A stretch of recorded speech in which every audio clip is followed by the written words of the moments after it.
the storyteller of the award-winning Jesus Storybook Bible, Sally Lloyd-Jones. The illustrations from accomplished children's illustrator Jago. And the voice of the award-winning actor David Suchet. The greatest love story of all time comes to life. Zonda Kids presents the Jesus Storybook Bible animated DVDs. Experience the emotion, the drama, the love, and the truth. Experience the Bible like never before, in a way you will never forget. 44 animated stories on 4 DVDs. For you and for your family, to discover that Jesus is at the center of God's great story of salvation.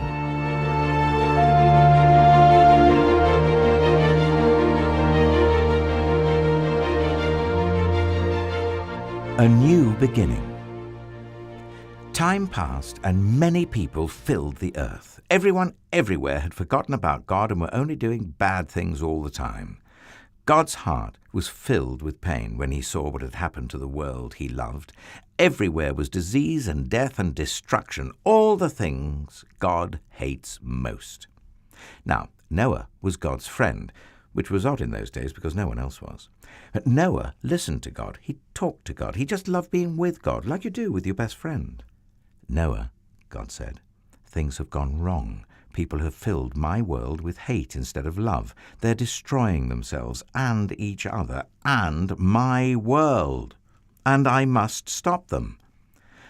First, we'll build an ark. Do you know how to build an ark? Neither did Noah. Luckily, God knew, and he would show him. A storm is coming, God told Noah. But I will rescue you, I promise. I'll send the animals to you, ones that creep and crawl and slither and slime and gallop and hop and bound and climb. And don't forget to pack everyone's food. The storm was going to wash away all the hate and sadness and everything that had gone wrong and make the world clean again. God had thought up a way to keep Noah safe, but Noah would have to trust God and do exactly what God told him. So Noah built an ark. That's short for a very large boat. Noah's neighbors came out to watch and point and laugh because they didn't believe Noah about the boat or the storm or needing to be rescued. And Noah must have looked rather silly. His boat was in the desert. The desert was nowhere near the sea, and there wasn't even a cloud in the sky. Why would anyone need an umbrella, let alone a boat? But Noah didn't mind so much what other people thought. He minded what God thought. So he just did what God told him to do. When the ark was ready, God said, "All aboard!" And Noah's family and all the animals climbed inside. Then God shut the door.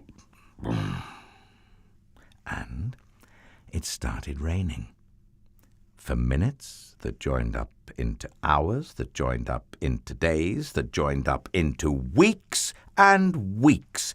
And the rain joined up into puddles, that joined up into rivers, that joined up into lakes, that joined up into a flood that covered the whole world.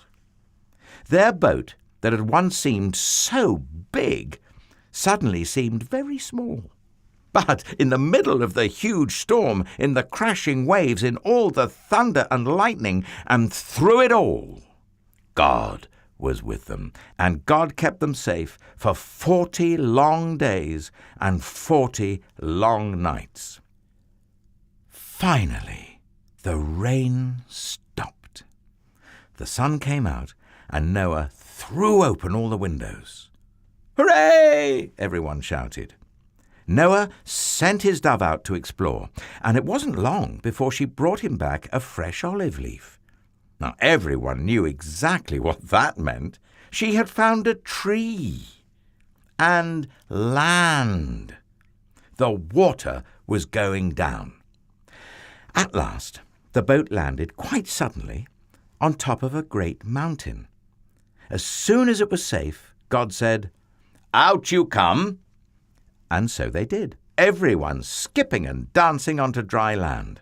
The first thing Noah did was to thank God for rescuing them, just as he had promised. And the first thing God did was make another promise.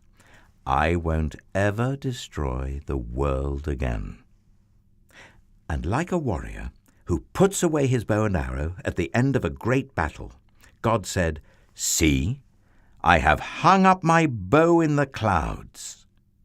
And there, in the clouds, just where the storm meets the sun, was a beautiful bow made of light. A rainbow. It was a new beginning in God's world. It wasn't long before everything went wrong again. But God wasn't surprised. He knew this would happen. That's why, before the beginning of time, he had another plan. A better plan. A plan not to destroy the world, but to rescue it. A plan to one day send his own Son, the rescuer. God's strong anger against hate and sadness and death would come down once more, but not on his people or his world. No, God's war bow was not pointing down at his people. It was pointing up into the heart of heaven.